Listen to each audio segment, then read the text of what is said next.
The ties between Columbus County and neighboring Bladen County run deep. Having once contained 55 of modern-day North Carolina's counties, Bladen County is known as the Mother County. Columbus was the last to leave its folds, only coming to be in 1808. The two share a border, as well as the rich history of the Waccamaw Native people. But for the last 6 months, they've shared something else. New details tonight in the investigation into election fraud in parts of southeastern North Carolina. The national spotlight is focusing on Bladen County, but WECT uncovered documents that show Columbus County also has a connection to those who are involved. We've already heard from several people that Dallas was seen frequently in Columbus County during the 2018 campaign, but we now have a paper trail that backs that up. From October 19th through November 3rd, Dallas received almost daily emails from Columbus County election officials. In nearby Bladen County, McCrae Dallas is accused of collecting absentee ballots and throwing them away if they were unfavorable to the candidates he was working for. WECT uncovered this week that Dallas was also working as a contractor in Columbus County for Sheriff Hatcher's opponent, Jody Green. Today show that Sheriff Jody Green paid Red Dome Group more than $4,000 during the campaign. The State Board of Elections issued a subpoena for documents from Red Dome last week, as mounting evidence points to absentee ballot irregularities in Bladen County. Green, who defeated incumbent Sheriff Lewis. As those connections deepen and the evidence of potential election fraud grows, the problem may not be isolated to just Bladen County. WECT has uncovered things in Columbus County. Columbus County. Columbus County. In Columbus County. So it's been 6 months almost since the November general election. A lot has happened since then, several counties. Can you kind of briefly recap what got us to this point where we are today? Okay, we're looking at irregularities in the November election. We know that there was a lot of irregularities in Bladen County, enough so that they had to overturn the election. In December, we broke the story that in Columbus County, which neighbors Bladen County, they had some similar issues. A high percentage of unreturned absentee ballots, about 32%, which is abnormally high, even for Columbus County. And we've known that on paper, but in the last 2 weeks, Emily and I have gotten to go door to door to some of the different people who requested absentee ballots but did not return them to find out why. That why is critical, because there are plenty of reasons someone might choose not to send their ballot back. But on the other hand, there are plenty of others that have the hallmarks of tampering. In Bladen and Robeson County, where the number of unreturned ballots was so high it shocked seasoned election experts, voters reported people picking up signed, sealed absentee ballots, ballots that were not counted and may have even been thrown away. Because there were similarities between the number of unreturned ballots, our investigative team decided to start by reaching out to Columbus County voters in the same demographics as those who were found in neighboring counties. So we basically identified, okay, these are people that we want to talk to because they kind of fit that same profile of what we saw in Bladen County. In Bladen County, the people that ended up being involved in this, they were typically older and maybe in areas where socioeconomically they're on the lower end of things. And so, we thought at least we'll start there because that's the same kind of demographic. We knocked on more than 50 doors over the course of 2 days. Some people were not home, so we left them notes. Sometimes the person simply forgot to mail their ballot back, or they got busy and decided they didn't want to vote after all.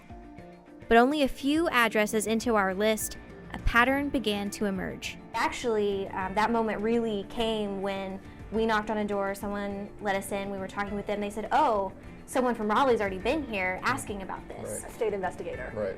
We discovered we were only a week behind investigators from the State Board of Elections. Several people we spoke with said they had just been asked the same questions about their absentee ballot by someone from Raleigh. There's no way to know what the state investigators heard until they make their findings public, but the voters we spoke to, more often than not, had very unusual experiences. We got to Chadburn. Almost every person we were talking to had some bizarre thing where, an absentee ballot showed up in the mail. I never requested it, or... Which is not supposed to happen. No. I mean, you have to make an effort to go fill out and request that form and sign your name, and they're saying they didn't do that. One, 63-year-old Bobby Pittman, says not only did he not request an absentee ballot, when he was shown the form by state investigators, he could tell his signature had been forged. Did you ask for an absentee ballot? Did Nope. you try to get one? Nope. And you think there were people that came and asked people to sign for them? I don't know, but they probably did. Okay. But you didn't fill out a ballot? You didn't Nope, ask for nope. anything? My signature, I done looked at the signatures on there. They showed me the other day when 2 guys come from Raleigh, and it was my signature. Okay. So you didn't sign it. Someone else would have had to sign it. Somebody else signed it. Okay. How does that make you feel?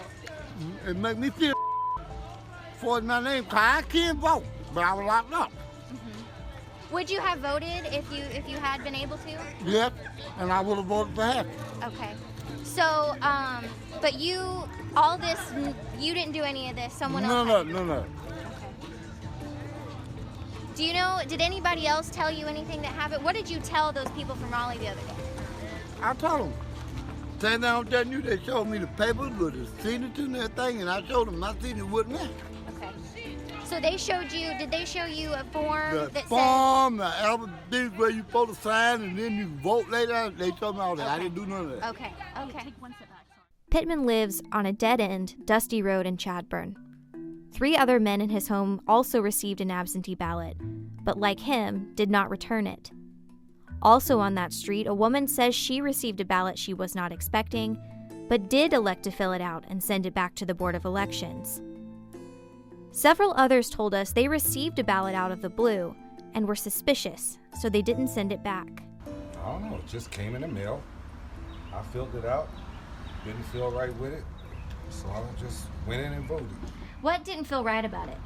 Well, I never did an absentee ballot, so and listening to what be going on with those, I was like, nah, I think I'll just go ahead and vote it, because if I mailed it, and the way they was, in some cases they were saying if it didn't reach a certain place at a certain time, it won't be counted.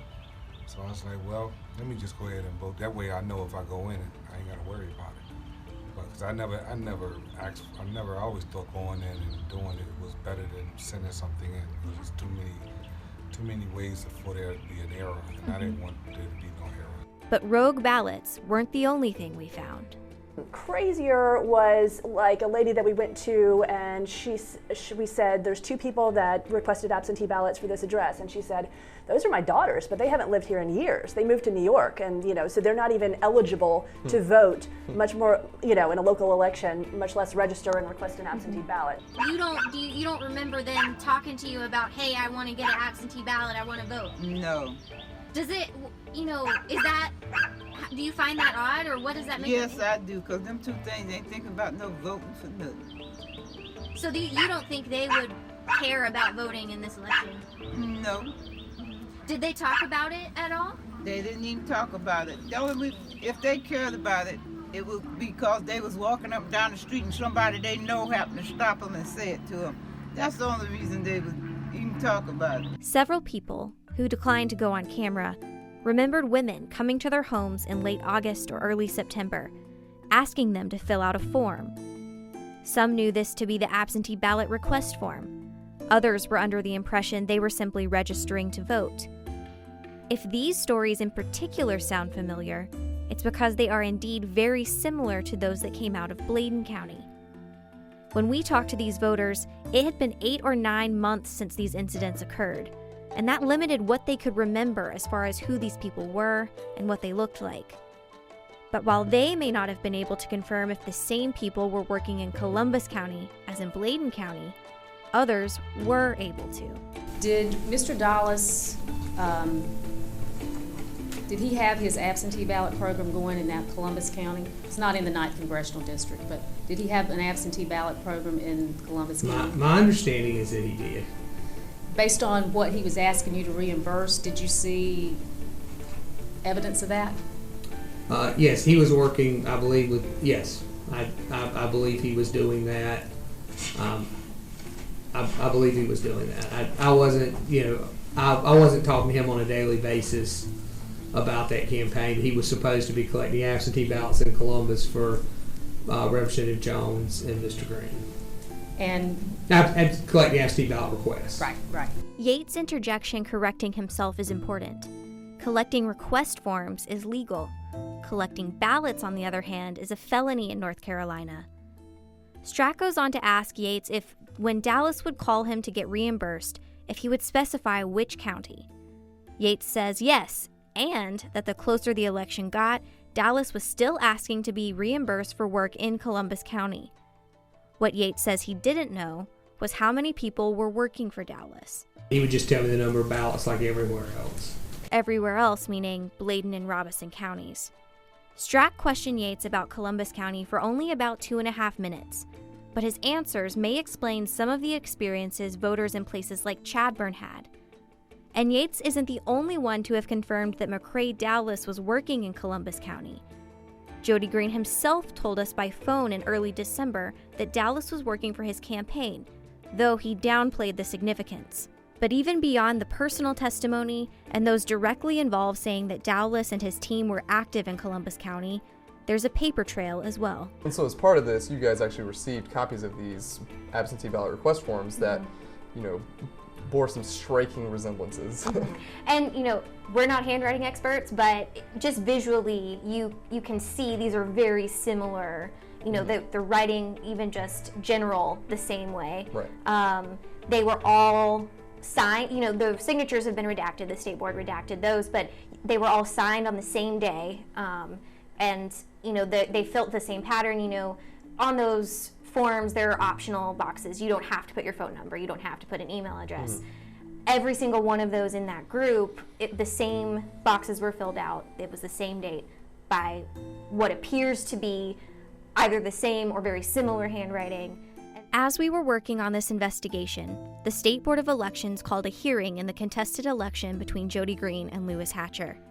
That hearing will primarily be about the dispute over Green's residency and whether or not he is truly a resident of Columbus County. But given that we know the state has been on the ground in Columbus County, it is possible that we get some idea and maybe even a resolution as to what happened with the absentee ballots there. A number of the people that we went door to door to thanked us. They said something weird is going on out here, and we appreciate the fact that you're looking into it. Yeah, and like you said, it's 2019, and this is still happening. Yeah. It's crazy. So what's next? I know it's a bit convoluted, but... So the hearing on Monday. It's kind of one of those things at this point, just like when we were going out there, I don't really know what to expect. It's May, and we still don't know who won the sheriff's race. So it's hopefully there'll be a resolution for it sounds like everybody involved at this point wants a resolution. They just want it to be decided. So hopefully we'll have that decision on Monday, assuming nobody appeals. And that's more so focusing on Jody Green's residency issue more so. Yes, but they could look into the irregularities as well. Especially because, if it were irregularities and there was no connection between Jody Green and the people involved with the irregularities, I don't think that it would be as likely to come up. There are just several layers to this situation that hopefully we will get some more information on Monday. And even then, though, depending on what the state board decides, North Carolina law allows for appeals. You can appeal to the courts. So, Bladen County, it is somewhat settled, even though it at the earliest would be September, more likely to be November before that's decided. Should the state board decide that Columbus County needs to have a new election, you have to go through a whole process there. So, depending on which way it goes, we could be talking months before we actually have an official winner in that race, which, then we're getting into 2020 and you're dealing with presidential election cycles, and it's just... Which is frustrating for the residents of Columbus County right. who want to know who my sheriff is. I know I've gotten emails, I'm sure the two of you get plenty of emails, calls, people asking, so what's the next step? What's the latest? When is this going to be resolved? It's it's certainly a complicated matter. So much more to come. I'm sure Yes. next step on Monday. But thanks for watching.